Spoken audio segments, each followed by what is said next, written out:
And welcome back to Carolina News. Whether you're at the beach, the park, or even a famous landmark, Domino's will bring the pizza to you outside. According to the U.S. Census, 1 in 4 of black households live in poverty. The poverty rate amongst African Americans is 22%. That's more than double the 9% of those that are white.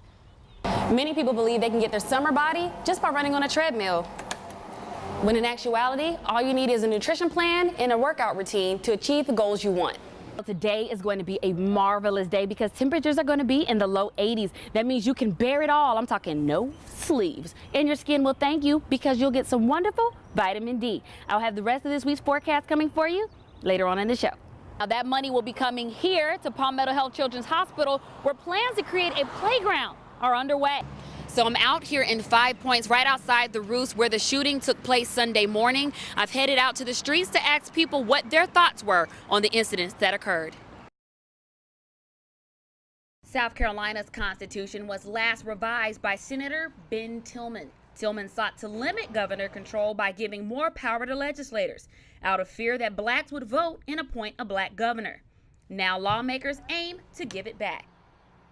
Knowing the original motive, Senator Marlon Kempson created a reparation proposal and says the plan is intended to remedy the impacts of a discriminatory document. And we cannot do that without recognizing that there was a systematic attempt, which actually became reality, where blacks were left out of the process in a material way, and it still exists, particularly with respect to economic inclusion. I sat down with Bobby Donaldson, director of the Center of Civil Rights History and Research at USC.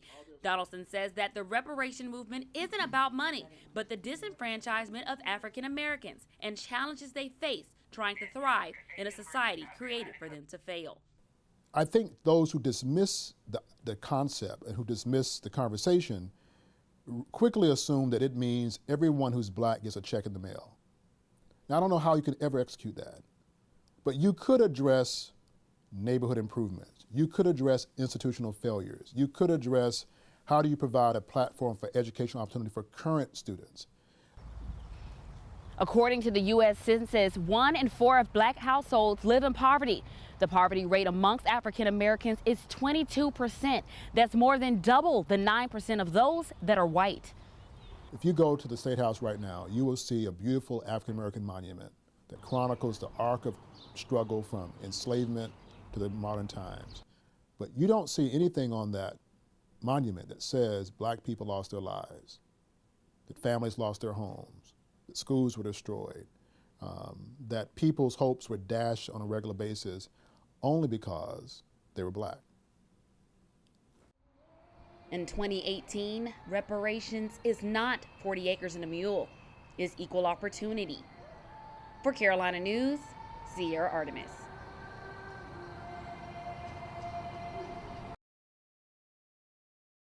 I, Henry McMaster, Governor of the great state of South Carolina, do hereby proclaim April 25th, 2018 as South Carolina Dance Marathon Day throughout the state. Governor Henry McMaster has just declared April 25th South Carolina Dance Marathon Day.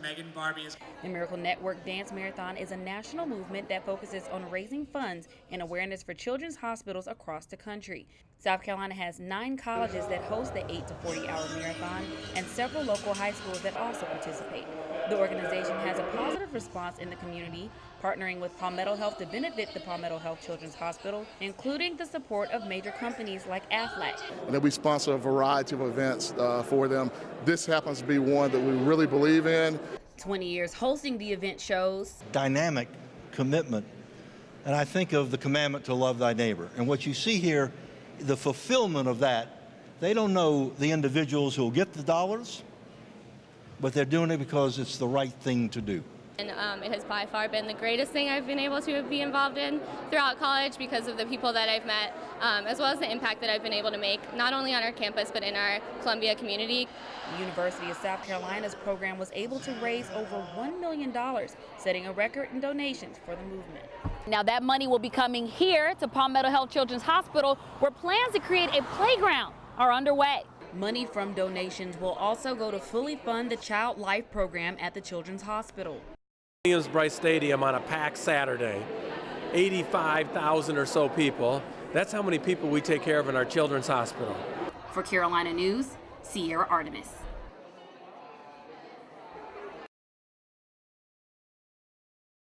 The Keebler strawberry cheesecake cookie, and then a strawberry wafer. You can tell by looking at her how passionate she is about her craft. Jasmine Dunbar, owner of Mason Sweets and Treats, is always striving to whip up something different.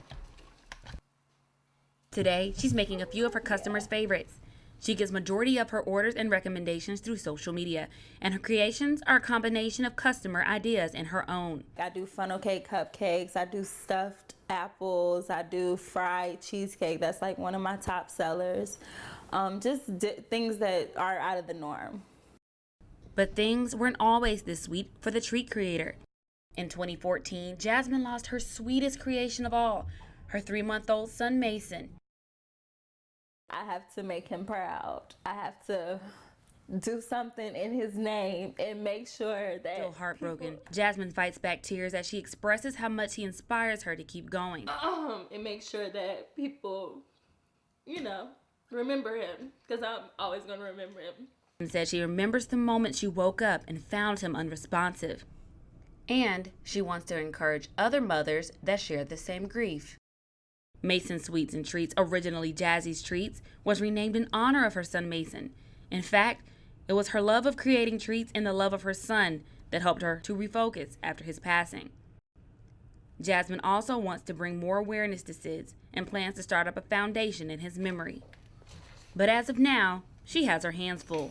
Currently working solo, her thriving business is keeping her busy. For Carolina News, Sierra Artemus.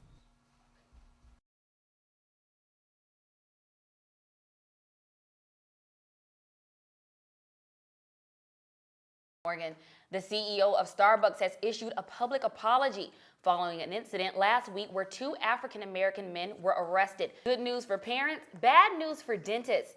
Fewer dental cavities are found in kids and young adults, but some minority groups are still at risk. CNN's Melissa Rainey has more on the story. Hello, and welcome back to Carolina News. Mira and I were just talking about how to get the perfect selfie skills like these penguins. 2 emperor penguins took a selfie near a research station and outside of the AMC Theater here at Dutch Square Mall. I think we had a successful community gathering here. It's always great when a community can get together and do something positive for the children, for everybody else in the community. And I'm really proud to say that I live in Columbia, South Carolina, where a group of people got together to organize such a great event like tonight.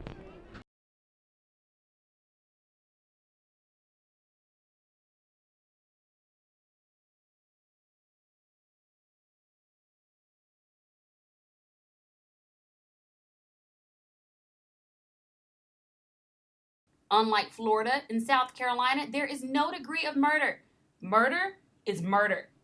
South Carolina identifies murder as the intentional killing of another person with malice aforethought.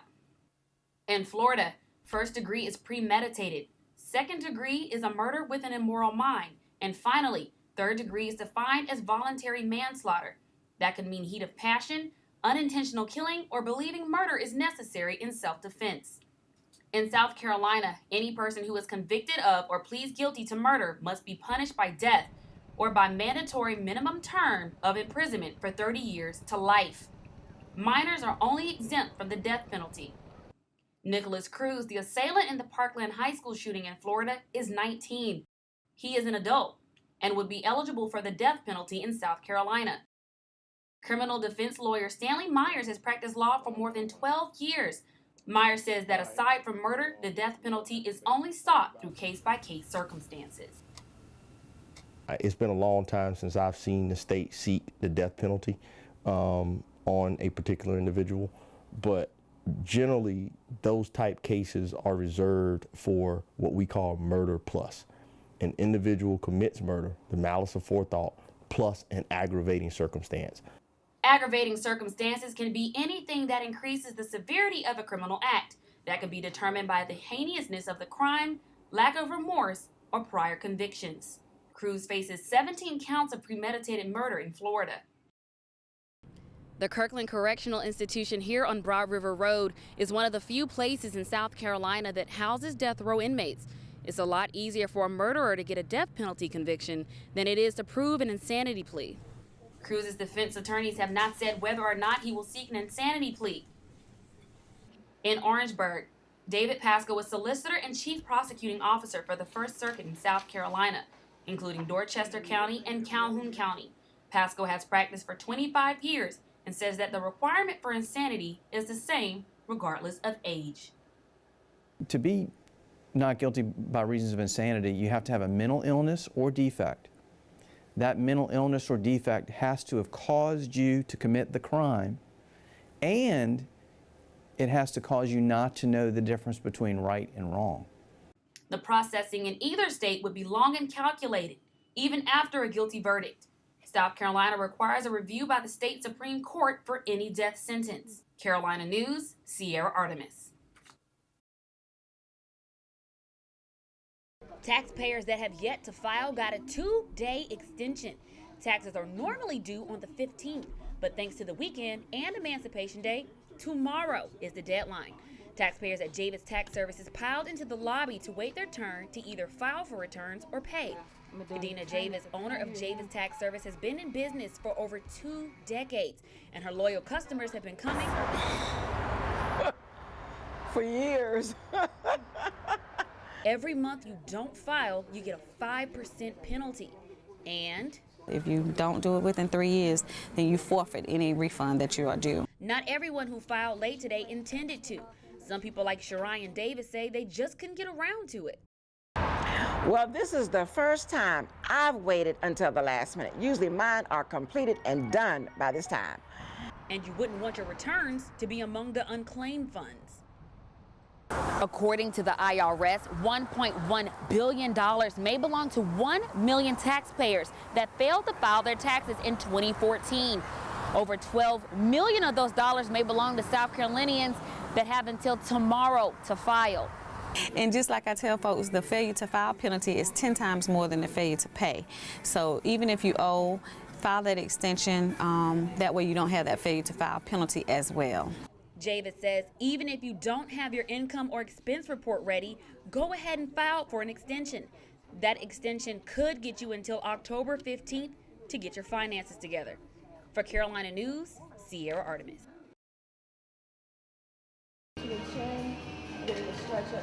Kristen Miles has been competing as a bodybuilder for almost a decade, but between competitions, she's also a personal trainer and a nutrition coach.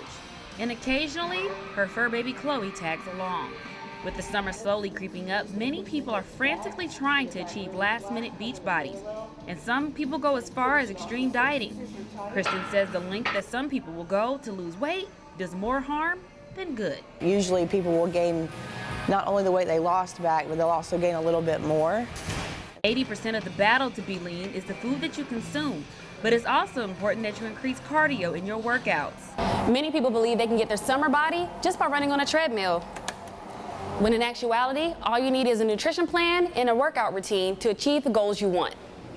If Chloe could talk, she'd tell you burn more calories using the incline on the treadmill, but you'd be better off lifting weight. To lose body fat, we want to really concentrate on food quality. Workouts are going to be a little quicker. You're going to incorporate more cardio. Still going to weight train, but the focus isn't necessarily going to be on strength. Now, it's healthy to lose 1 to 2 pounds a week. Anymore is pushing it. If you work out more than an hour, you also run the risk of injury. Trying to lose a lot of weight in such a short time frame. If you're looking forward to a summer body, think further ahead. Start eating healthier sooner and be a little bit more committed, like Chloe. For Carolina News, Sierra Artemus.